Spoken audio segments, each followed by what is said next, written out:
nk'uko mwabibonye uriya mugabo tumaze kohereza umaze kugenda ku kibuga cy'indege ni umubirigi witwa Vincent Lurquin, afite ubwenegihugu bw'ububirigi. yari amaze iminsi igera kuri 5 ari mu gihugu cy'u Rwanda.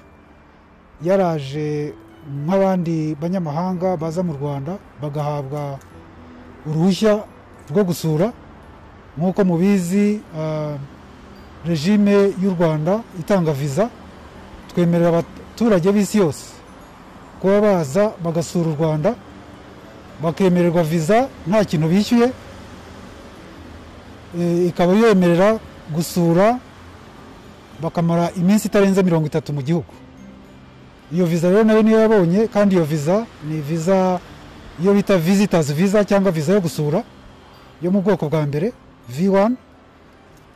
Ikibimwemerera ni ugusura, akaba yasura abavandimwe cyangwa akaba yashakisha akazi, ariko yazabona akazi akaza ku rwego rushinzwe abinjira n'abasohoka gusaba uruhushya rumwemerera gukora, work permit.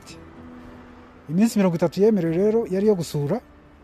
Yaje rero ku itariki 16, ariko tuza gutangazwa nuko ku itariki 20 uwo mubirigi Vincent Lurquin yagaragaye mu rukiko ari kumwe n'uwunganira umwe mu bakurikiranye w'icyaha mu Rwanda,